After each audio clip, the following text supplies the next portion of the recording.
দীর্ঘ ১৪ বছর ধরে একটি প্রশ্ন বাংলাদেশের মানুষের মনে ঘুরপাক খাচ্ছে। কোথায় হারিয়ে গেলেন বিএনপি নেতা এম ইলিয়াস আলী?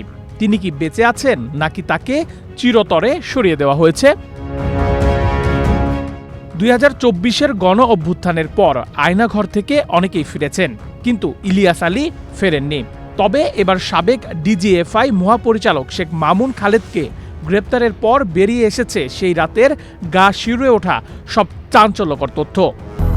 ২০০-র বেশি সার্ভিস ও ফিচারে লেনদেনের সব বিকাশ অ্যাপে সম্ভব।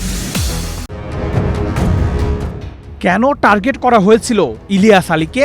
শেখ মামুন খালেদের স্বীকারোক্তি অনুযায়ী ইলিয়াস আলী টিপাইমুখ বাঁধ এবং একটি প্রতিবেশী দেশের সাথে বাংলাদেশ ট্রানজিট চুক্তির বিরুদ্ধে কঠোর অবস্থান নিয়েছিলেন।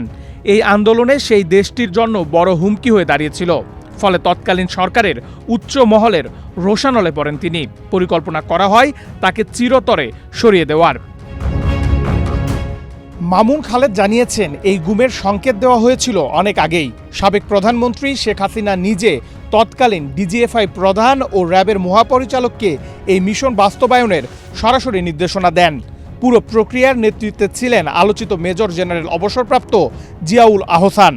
এই অপারেশনের জন্য র্যাব ও ডিজিএফআই এর একটি বিশেষ টিমকে আগে থেকেই ব্রিফিং দিয়ে তৈরি করা হয়েছিল। শেখ মামুন খালেদ নিজেই সার্বিক দিক নির্দেশনা দিয়েছিলেন। এই মিশনটি ছিল অত্যন্ত সুপরিকল্পিত।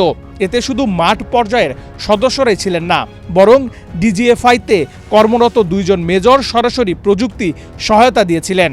ইলিয়াস আলীর প্রতিটি পদক্ষেপ ডিজিটাল মনিটরিংয়ের মাধ্যমে ট্র্যাকিং করা হচ্ছিল, যা জিয়াউল আহসানের গুম স্কোয়াডকে নিখুঁতভাবে অপারেশন চালাতে সাহায্য করে। ১৭ এপ্রিল ২০১২ সন্ধ্যা থেকে তৎকালীন শেরাটন হোটেলে মিটিং শেষ করে রাত ১১টায় বাসার দিকে রওনা হন ইলিয়াস আলী। তখন থেকেই তাকে ছায়ার মতো অনুসরণ করছিল জিয়াউল আহসানের টিমের একজন সদস্য। মহাখালী পার হয়ে বনানীর ২ নম্বর সড়কে পৌঁছাতেই তার গাড়ি থামিয়ে চালক আনসার সহ তাকে অপহরণ করা হয়। সেখান থেকে তাদেরকে নিয়ে যাওয়া হয় উত্তরার র্যাব ১-এর সদর দপ্তরে। সেখানে তাকে শারীরিক নির্যাতন ও জিজ্ঞাসাবাদ করা হয়। গোয়েন্দা সূত্রের পাওয়া তথ্য মতে ১৭ থেকে ২০ এপ্রিলের মধ্যে কোনো এক রাতে ইলিয়াস আলীকে হত্যা করে ধলেশ্বরী নদীতে লাশ ফেলে দেওয়া হয়।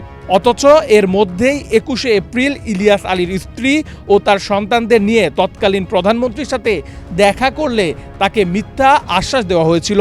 সূত্র বলছে, এই সাক্ষাতের পরই জিয়াউল আহসানকে চূড়ান্ত গুমের সবুজ সংকেত দেওয়া হয়। শেখ মামুন খালেদকে বর্তমানে দফায় দফায় রিমান্ডে জিজ্ঞাসাবাদ করছে ডিবি। তার দেওয়া তথ্যে গুমের সাথে জড়িত র্যাব ও ডিজিএফআই সদস্যদের নজরদারিতে রাখা হয়েছে। তাদের অনেকেই দেশ ত্যাগ করেছেন, কেউ বা এখনও চাকরিতে বহাল। ১৪ বছর পর জাতীয় সংসদে দাঁড়িয়ে তার স্ত্রী তাহসিনা রুশিদা লুনা যখন প্রশ্ন করেন, আমার স্বামী কোথায়, সেই প্রশ্নের উত্তর আজও হয়তো ধলেশ্বরী নদীর গভীরে লুকিয়ে আছে।